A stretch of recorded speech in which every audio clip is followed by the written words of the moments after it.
మకర రాశి వారికి ఈ నూతన సంవత్సరము శ్రీ విశ్వావసునామ సంవత్సరంలో గోచార ఫలితాలు ఎలా ఉన్నాయో తెలుసుకుందాం. మకర రాశిలో ఏ నక్షత్రాలలో జన్మించినటువంటి వాళ్ళు వస్తారు అనే విషయం చూసినట్టయితే ఉత్తరాషాఢ నక్షత్రం 2, 3, 4 పాదాలలో జన్మించినటువంటి వాళ్ళు, శ్రవణ నక్షత్రం 1, 2, 3, 4 పాదాలలో జన్మించినటువంటి వాళ్ళు, ధనిష్ట నక్షత్రం 1, 2 పాదాలలో జన్మించినటువంటి వాళ్ళందరూ కూడాను మకర రాశి కిందికి వస్తారు. అంతేకాకుండా బో, జా, జీ, జూ, జే, జో, ఖ, గ, గి అనే అక్షరాలతో ప్రారంభమయ్యేటువంటి వ్యవహారనామం కలిగినటువంటి వాళ్ళందరూ కూడాను ఈ మకర రాశి కిందికి వస్తారు. ఈ సంవత్సరము శ్రీ విశ్వావసునామ సంవత్సరంలో మకర రాశి జాతకులకు ఆదాయం 8, వ్యయం 14. ఆదాయం తక్కువ ఉంది, వ్యయం ఎక్కువ ఉంది. కాబట్టి ఆదాయ మార్గాలను పెంచుకోవాలి, ఆదాయము రాబడిపైన మనస్సు నిలపాలి, ఖర్చులను నియంత్రించుకోవాలి. రాజపూజ్యం 4, రాజావమానం 5. ఈ రెండిటి మధ్యన గ్యాప్ తక్కువ ఉన్నప్పటికీ పూజ్యం తక్కువ ఉంది, అవమానం ఎక్కువ ఉంది. కాబట్టి కొంత మంచి పనులు సమాజం లోపల మంచి పేరు తెచ్చుకోవడానికై మీరు అహర్నిశలు కష్టపడుతూ దానిపైన మనస్సు నిలపడం అనేటువంటిది చాలా ముఖ్యమైనటువంటి విషయం. ఇక ఈ సంవత్సరము మకర రాశి జాతకులకు ముఖ్యమైనటువంటి గ్రహాలు ఎలా ఉన్నాయి? ప్రప్రథమంగా గురువు యొక్క సంచారం ఎలా ఉంది అనే విషయాన్ని చూసినట్టయితే 14 మే 2025 వరకు వృషభ రాశిలో సంచరిస్తున్నాడు గురువు. అది పంచమ స్థానం అవుతుంది. గురువు పంచమ స్థానంలో సంచరించడము అనుకూలమైనటువంటి ఫలితాలను ఇస్తుంది. చేతిలో డబ్బు ఉంటుంది. పంచమ స్థానంలో కనుక శుభకార్యాలకై మీరు వెచ్చించేటువంటి అవకాశాలు ఉన్నాయి. సాహసంతో పాటుగా ఆలోచనను కూడాను జోడించి మీరు పనులు చేస్తారు, సత్ఫలితాలను పొందుతారు. ఇంటిలో భార్య పిల్లలతో సంతృప్తిగా ఉంటారు. ఓవరాల్గా ఇంటి వాతావరణం మీకు చాలా సంతృప్తిగా ఉంటుంది. పిల్లల విషయంలో మంచి నిర్ణయాలు తీసుకుంటారు. వాళ్ళ యొక్క భవిష్యత్తు కొరకై, వాళ్ళ చదువు, ఉద్యోగము, విదేశీ ప్రయాణము, హయ్యర్ ఎడ్యుకేషన్ కొరకై మీరు ప్రాధాన్యత ఇస్తారు. అందులో సత్ఫలితాలను పొందుతారు. కాలయాపన చేయకుండా మంచి ఫలితాలను పొందేటువంటి అవకాశం ఇక్కడ బాగా కనబడుతుంది. ఆదాయ పరిస్థితి మెరుగవుతుంది. బంధువులు, స్నేహితులు, ఆత్మీయులు అందరి యొక్క సహాయ సహకారాలు మీకు అందుతాయి. సుహృద్భావ వాతావరణంలో మీరు చాలా పనులను చేస్తారు, మంచి ఫలితాలను పొందుతారు. ఇవన్నీ కూడాను 14 మే 2025 వరకు మీకు అనుకూలమైనటువంటి ఫలితాలు ఉన్నాయి. ఇక 14 మే 2025 నుండి 18 అక్టోబర్ వరకు మిథున రాశిలో గురు భగవానుడు సంచరిస్తున్నాడు. ఇది షష్ఠమ స్థానం అవుతుంది. షష్ఠమ స్థానంలో గురు సంచరించడము ప్రతికూలం. శత్రుత్వం పెరిగే అవకాశాలు ఉన్నాయి. ఈ సమయం లోపల స్నేహితులు, బంధువులు వీళ్ళందరితో కూడాను వైషమ్యాలు, శత్రుత్వాలు, కలహాలు ఇవి ముందుకు రావడం మూలకంగా కొంత మానసిక ఇబ్బందులకు గురి అవుతారు. నష్టము వాటిల్లేటువంటి అవకాశాలు ఉన్నాయి. వ్యాపారస్తులకు బ్లైండ్గా పెట్టుబడులు చేస్తారు. ఇక ముఖ్యంగా ప్రారంభించినటువంటి పనుల లోపల ఆలస్యము కలిగేటువంటి అవకాశాలు ఉన్నాయి. కాబట్టి మీరు మీ వైపు నుంచి మీరు ఎఫర్ట్స్ బాగా పెట్టాలి. ఇక ప్రయాణాల మూలకంగా అలసట, ఖర్చులు, కార్యభారం పెరుగుతుంది. ఉద్యోగస్తులకు ఆఫీసులో అనారోగ్య సమస్యలకు గురి అవుతారు. వర్క్ లోడ్ పెరగడం మూలకంగా ముఖ్యంగా మీరు మీ ఆరోగ్యాన్ని నిర్లక్ష్యం చేస్తారు. తద్వారా కొన్ని ఇబ్బందులకు గురయ్యేటువంటి అవకాశాలు ఉన్నాయి. కాబట్టి దాన్ని మీరు రెక్టిఫై చేసుకోవాలి.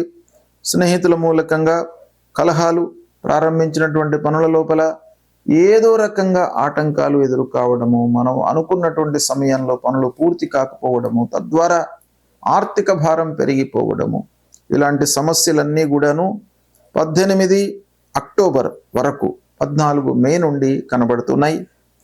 ఇక 18 అక్టోబర్ నుండి మళ్ళీ 5 డిసెంబర్ వరకు సప్తమ స్థానంలో గురు సంచరిస్తున్నాడు. ఇది చాలా అనుకూలమైనటువంటి సంచారము.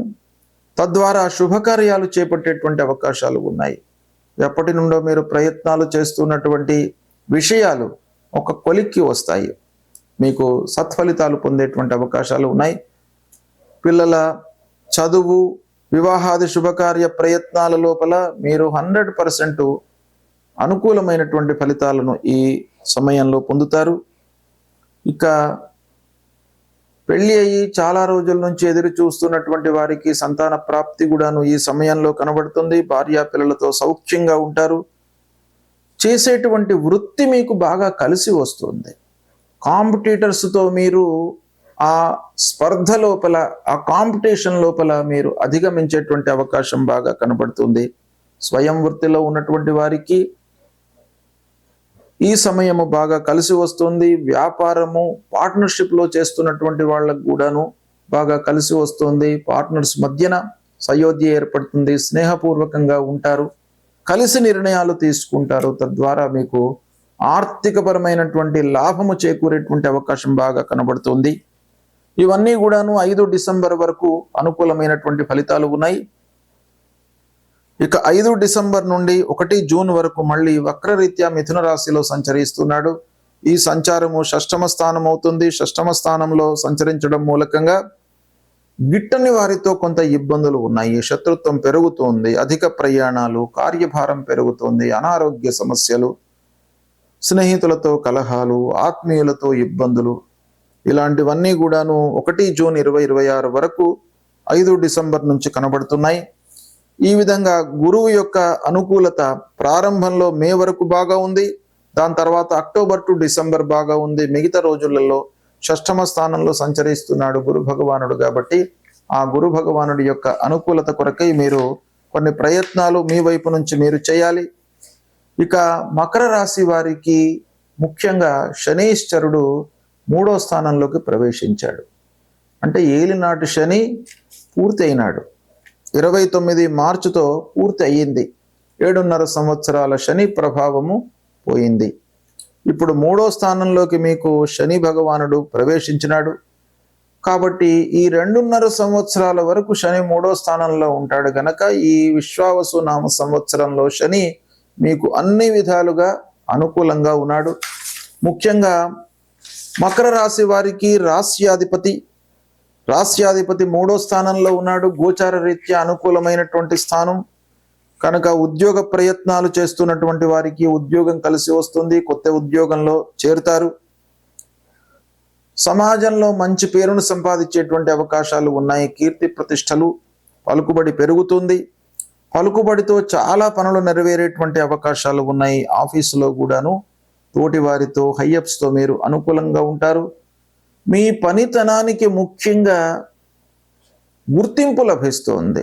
తద్వారా మీకు ఆఫీసులో పదోన్నతి కానివ్వండి, ఇంక్రిమెంట్స్ కానివ్వండి, బోనస్ రూపకంగా మీకు అందే అవకాశాలు బాగా కనబడుతున్నాయి. భార్య పిల్లలతో సౌఖ్యంగా ఉంటారు. ఈ 7.5 సంవత్సరాలు శని మూలకంగా స్వస్థలము వదిలి వేరే స్థలంలోకి వెళ్ళి నివసిస్తున్నటువంటి వాళ్లకు ఈ శని వెళ్ళిపోవడం మూలకంగా మళ్ళీ స్వస్థలానికి వచ్చేటువంటి అవకాశాలు బాగా కనబడుతున్నాయి. పనివారితో పూర్వం ఉన్నటువంటి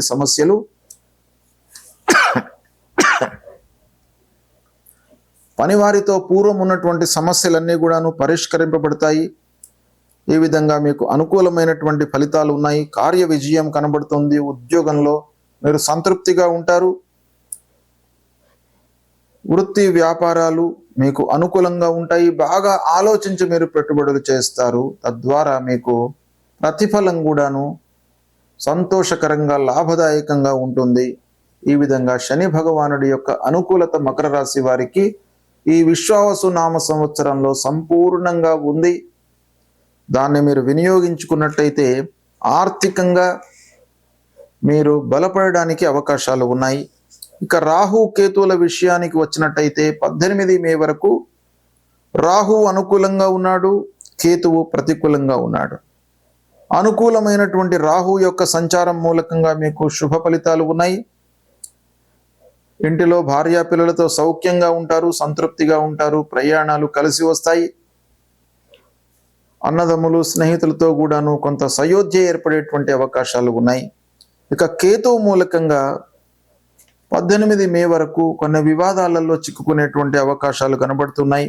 కోర్టు పరంగా ఇబ్బందులు, సమాజపరంగా ఇబ్బందులు, తర్వాత వ్యవసాయదారులకు ఇరుగు పొరుగు వారితో సత్సంబంధాలు లేకపోవడము, ధార్మికమైనటువంటి పనులలో మీరు నిమగ్నం కావడం మూలకంగా మీ ఇంటి పనులు, ముఖ్యమైనటువంటి పనులు, వ్యక్తిగతమైనటువంటి పనులు మర్చిపోవడము, నిర్లక్ష్యం చేయడము జరిగే అవకాశాలు కనబడుతున్నాయి.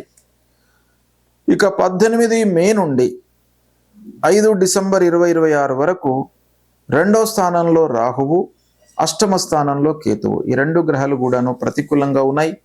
రాహు కేతువులు 18 మే నుండి ప్రతికూలంగా సంచరిస్తున్నారు కాబట్టి రాహు కేతువుల యొక్క సంచారం కూడాను మన జీవితం పైన, మన జాతకం పైన, గోచారం పైన చాలా ప్రభావాన్ని చూపిస్తుంది. కాబట్టి 18 మే తర్వాత రాహు కేతువులు ప్రతికూలంగా ఉండడం మూలకంగా మీరు పెట్టినటువంటి పెట్టుబడుల మూలకంగా నష్టం వాటిల్లడము, బ్లైండ్గా పనులు చేయడము, ఎదుటి వాళ్లను నమ్మడము, స్నేహితుల మూలకంగా ఇబ్బందులు, భయభ్రాంతులకు లోను కాకడము, అలసట, ప్రయాణాల మూలకంగా ఇబ్బందులు, వృధా ఖర్చులు, అశ్రద్ధతో పనులు చేయడము, ఏ పని చేసినప్పటికీ శ్రద్ధ లేకుండా మనసు ఎక్కడో పెట్టి చేయడం మూలకంగా మనకు ఇబ్బందులు కలిగే అవకాశాలు ఉన్నాయి.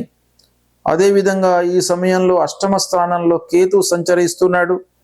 విలువైనటువంటి వస్తువులను కోల్పోవడము, మర్చిపోవడము, అనాలోచిత పెట్టుబడులు, ప్రాధాన్యత లేనటువంటి విషయాలపై మనసు నిలపడము, ప్రాధాన్యత కలిగినటువంటి విషయాలను ఇగ్నోర్ చేయడము, ఇలాంటివి జరిగే అవకాశాలు ఉన్నాయి. వీటి మూలకంగా అధైర్యము, అనారోగ్యానికి గురి అవుతారు. ఈ విధంగా ఈ విశ్వావసు నామ సంవత్సరంలో మకర రాశి వారికి ఫలితాలు ఉన్నాయి. మొత్తం మీద 6వ స్థానంలో బృహస్పతి ప్రతికూలంగా సంచరిస్తున్నాడు. శని భగవానుడు అనుకూలంగా ఉన్నాడు. మీరు పరిహారము గురువు విషయం లోపల గురువుకు సంబంధించినటువంటి మూల మంత్రాన్ని పఠించడము, దక్షిణామూర్తి స్తోత్ర పారాయణం చేయడము, తర్వాత దత్తాత్రేయ స్వామిని కొలవడము, మాతాపితృలను కొలవడము, వాళ్లకు కావలసినటువంటి సపర్యలు చేయడము, ఇవి చేసినట్టయితే గురు భగవానుడి యొక్క అనుగ్రహం లభిస్తుంది. రాహు కేతువులు కూడాను ద్వితీయ అష్టమ స్థానంలో సంచరిస్తున్నారు. 9వ స్థానంలో 18 మే వరకు కేతువు సంచరిస్తున్నాడు. కాబట్టి రాహు కేతువుల ప్రీత్యర్థమై మూల మంత్రాన్ని జపించండి, అమ్మవారి దేవాలయానికి వెళ్ళండి, గణపతిని స్మరించండి. ఈ విధంగా చేసినట్టయితే రాహు కేతువుల యొక్క ప్రతికూల ఫలితాలు మీకు తగ్గుముఖం పట్టి సుఖమయమైనటువంటి జీవితాన్ని మీరు పొందుతారు.